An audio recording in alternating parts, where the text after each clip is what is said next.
Stormy seas and lost souls. What is it? She's dreamt of this before. It's coming. Is it? They say dreams are visions of our memories, thoughts and fears, as seen by our inner eye.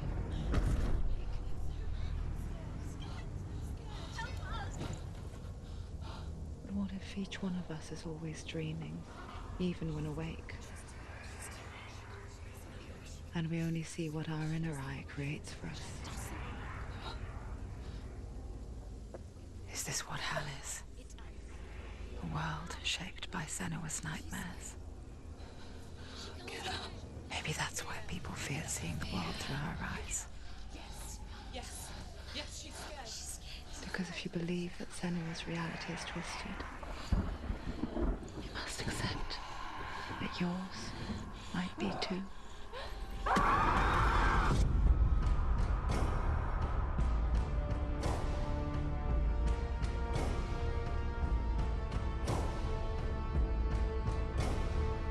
Hellblade: Senua's Sacrifice is a video game about Senua, a Celtic warrior on a vision quest into Viking territory. But what sets our hero Senua apart is that she suffers from severe psychotic mental illness. He knows she's getting closer. He can feel her coming closer. She's getting closer. They're watching. The original idea for Hellblade was to create a classic hero's journey, a journey of suffering, but one where the fantasy world is not another planet or alternate universe, but a world that is constructed in Senua's mind. But to do so would mean putting psychotic mental illness at the center of the experience, a subject that is still considered taboo, and a challenge that was both terrifying and exciting in equal measure. In Hellblade, the starting point was a newly discovered Celtic goddess called Senua in Ashwell, Hertfordshire. When first discovered, her name was thought to be Senua, a name which I liked and kept. I wondered if Senua might have been a Celtic warrior like Boudica who stood up to the Romans. While the Romans had conquered all of Europe, there was a group of Celts up in the furthest reaches of the Roman Empire that could not be conquered, the Picts.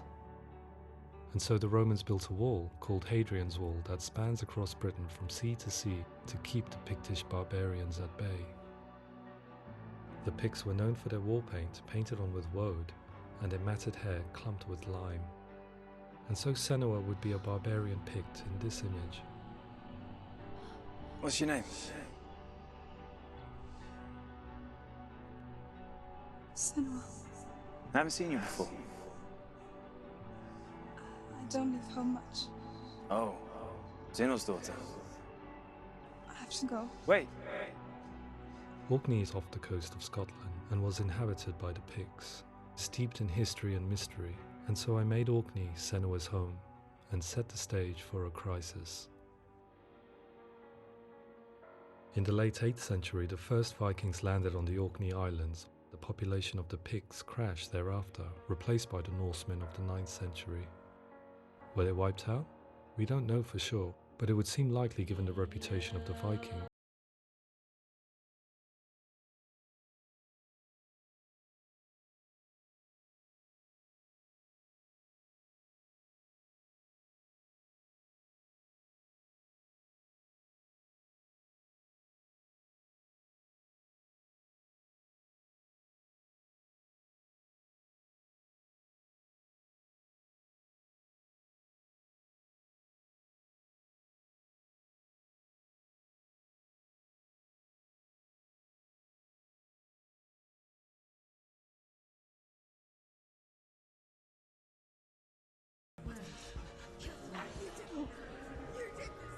No!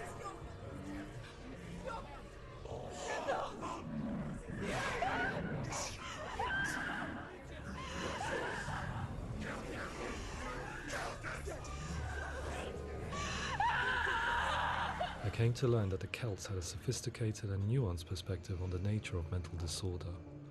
One term they used was gelt.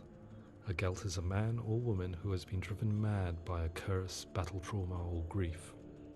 The gelt would take to a life in the woods in search of penance, punishment, and purgation. And so Senua became a gelt, cursed by darkness, looking for redemption in the wilds.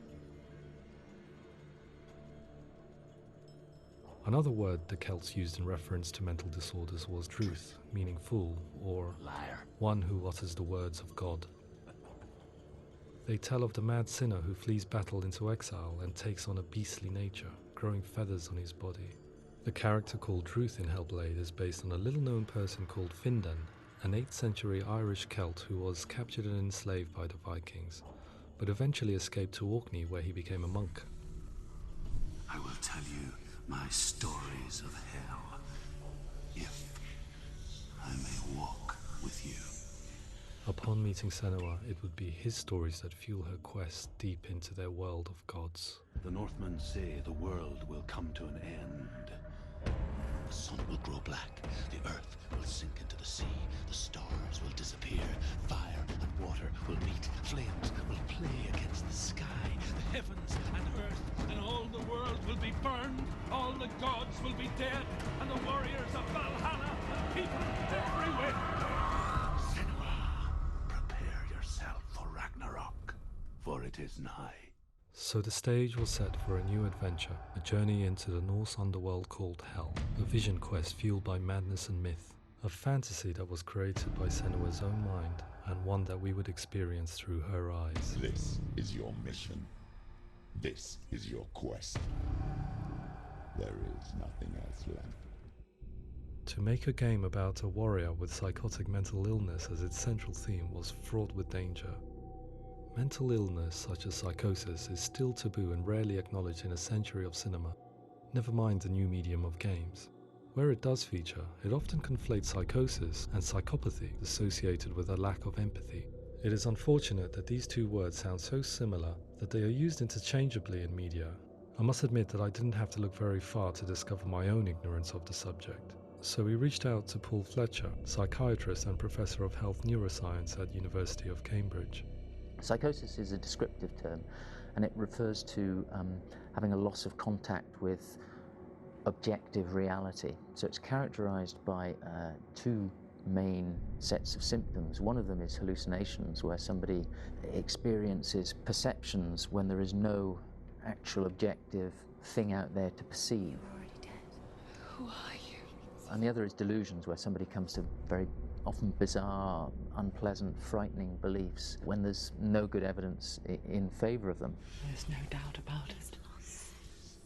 The source of the darkness is in Helheim. And the goddess Hela holds his soul there. We reached out to Welcome, a biomedical research charity that spends billions on research and awareness programs aimed at improving health. Mental health hasn't always been presented in the media in a way that is particularly helpful. It can be challenging to engage people with the subject matter, and there are a lot of preconceived ideas about mental health, and particularly schizophrenia and psychosis. So we hope our support allows the team to continue to collaborate with Paul Fletcher and with those who have experience of psychosis to create a game that provides a fresh perspective on the condition and allows audiences to engage with it in a way that just wouldn't be possible in any other medium.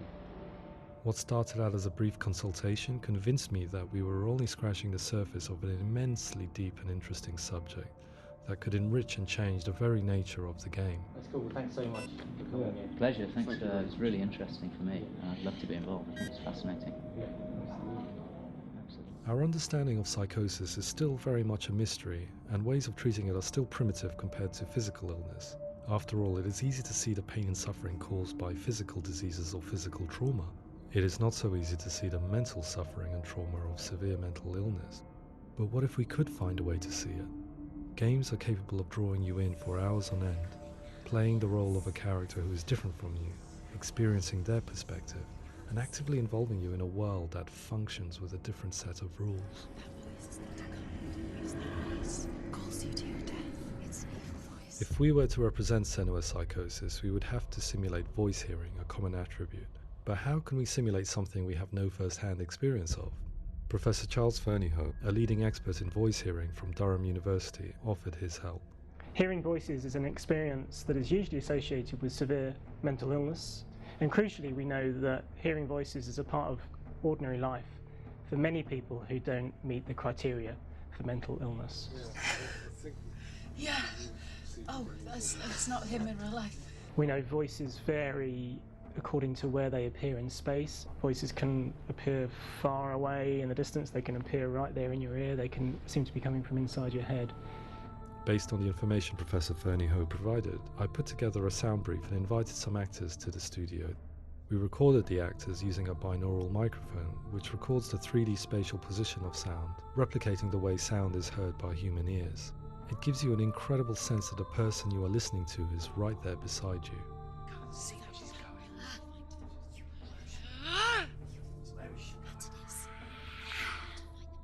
Rachel Waddingham from the Voice Collective came to our studio with 2 young voice hearers to speak to our team. We talked at length about their experiences and they listened to our tests, giving us feedback on how we could improve on it. Everyone hates her. She's cursed. It's very hard to represent what this experience is like, partly because it's such a personal, intense, emotional experience. It's testament to how Ninja Theory have been listening to what the researchers are saying, but also, crucially, listening to the experts by experience. What they've come up with is so compelling. It's by far the best representation I've heard of what these experiences are like.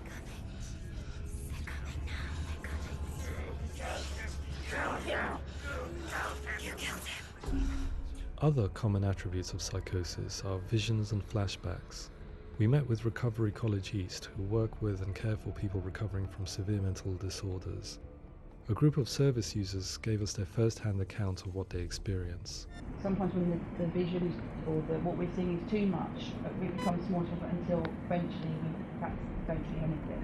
The people we spoke to, the stories they told, were fascinating, harrowing and mind-boggling. The reality of what people experienced was vivid, far exceeding what I could possibly have imagined. We went away itching to represent some of these visions and flashbacks in the game. As we all know, my heart is so, love is so far away. Don't you know how I wanna feel deeper? I could never know how you grow, all these days are killing me. Now I see deep in me insanity does unfold. I just wanna feel deeper, deeper. I just wanna feel deeper, deeper.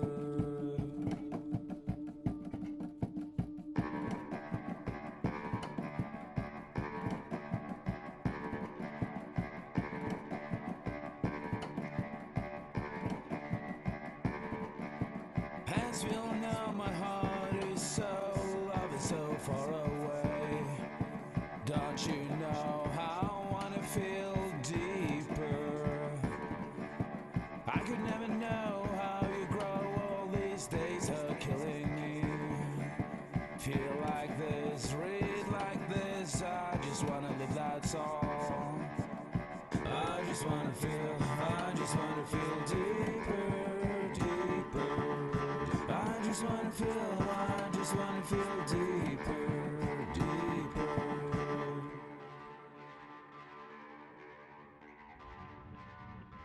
To refine our work, we continue to hold meetings with Recovery College East over the course of a year and a half, showing them what we had achieved so far and refining the in-game representations based on their feedback.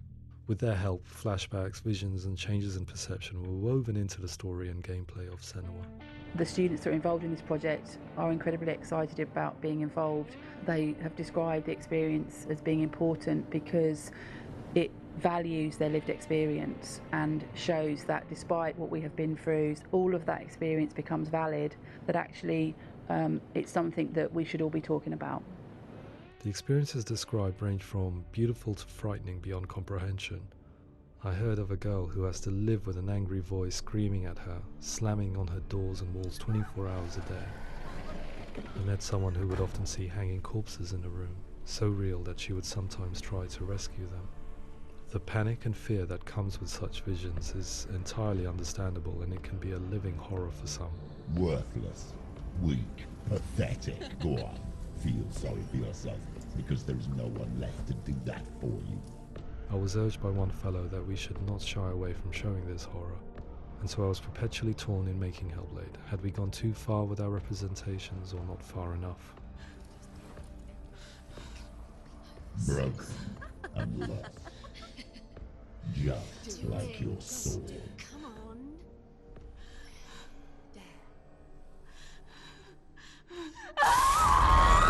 In some ways, voice hearing and visions were the low-hanging fruit, so to speak. There's another aspect of psychosis that is much harder to explain, but one that I think video games are uniquely able to represent, which are often called delusions. People begin to see patterns in the world. They begin to link things that most people wouldn't link. Most of the things that we might think would be coincidence or, not worth commenting on. Nevertheless, that might have a particular salience or importance for them. One individual described how everyday words, sounds, colours and objects were steeped in meaning to him, forming a strange and sinister puzzle that he was determined to solve but could not quite get to the bottom of. It's not just brain dysfunction. It's not like the system shut down. It's actually an incredibly creative process. The person creates a world populated with voices and phantasms and terrors, and they're completely immersed in it. They believe in it. We often invite people into the studio to play the game. In one of our playtests, they played through much of the game, making associations between runes, secret messages, and the threat of darkness that stalked them.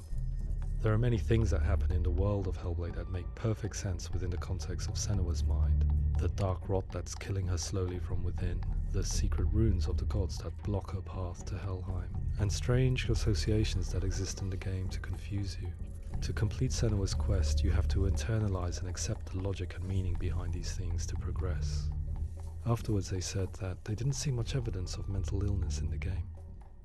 People with delusions of all sorts would argue the same thing, that they are not aware of their experience being abnormal in any way.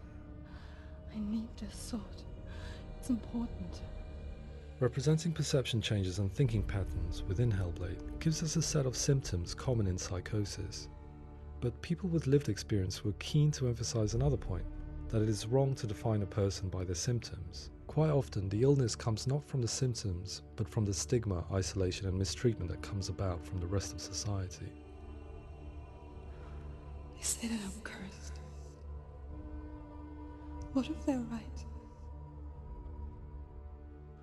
I needed someone to portray Senua, someone who could believably internalize her suffering.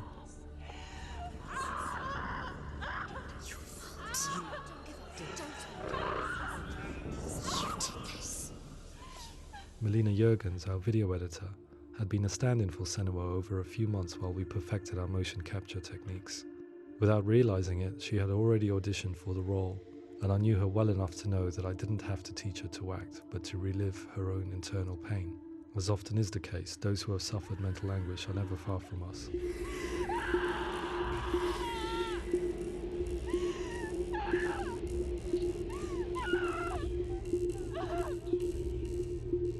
My hope is that by creating a compelling and aspirational character in Senua who feels very much real, albeit in a fantasy setting, we can provide a lens into her reality, a different one to yours, and this is where storytelling comes into play.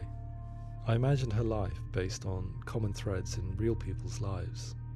She was always prone to psychosis as a child. Her mother Galina also heard voices and had visions, so perhaps there was a genetic aspect. Or perhaps it was cultural, as she lived within a world without science, of gods and a superstition, as exemplified by her druid father Zimbal. Psychosis developed in her late teens to early 20s and was exacerbated by stigma and isolation at the hands of the clansmen and her father. This darkness. It's spreading. The trauma of seeing her lover Dillian sacrificed tips her over the edge, making her remodel her reality around a concept that connects everything: the darkness. So the question, is what Senua experiences real? Can only be answered by saying, yes, it is real. It is her reality. All of her suffering will have been for nothing. It's just a matter of time.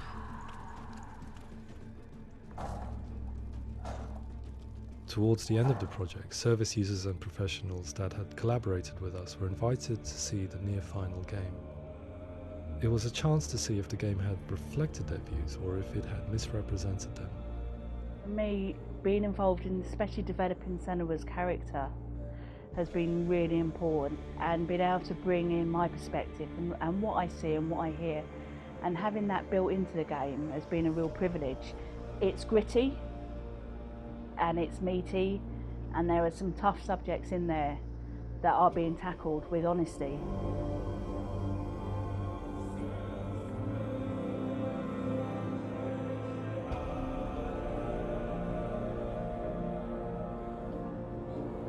I was blown away by it today, absolutely blown away. It was just fantastic to get the opportunity to use our lived experience in a very creative way. There's nothing tokenistic about the work we've put in. It feels like we've been listened to, things have been taken on board, and I think there was a lot of realism in the game itself, and it feels very authentic.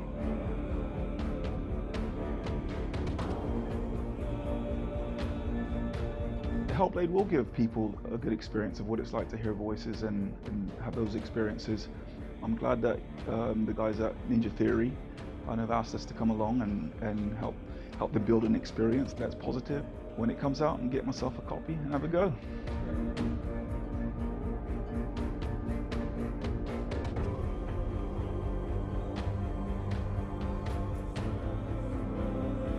I think all the way through I was really inspired by how the conversations have translated into the game in a way that I think I didn't imagine was possible. So wonderful, really wonderful.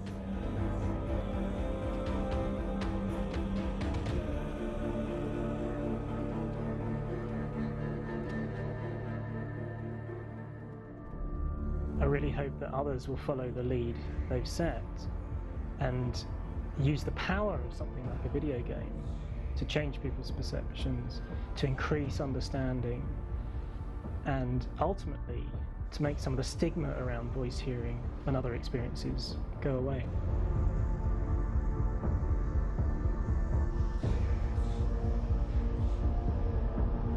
For me, it was really exciting to see something that I explore scientifically being represented so beautifully in a character who's trying to penetrate the mysteries of the environment in which they've been placed, with all of this strange uncertainty and noise and conflicting information that they're getting. I'm very excited by this way of trying to represent mental illness, because I think it actually might be offering us insights that we wouldn't get from pure scientific explorations, and actually giving us quite an empathic view of what it might be like.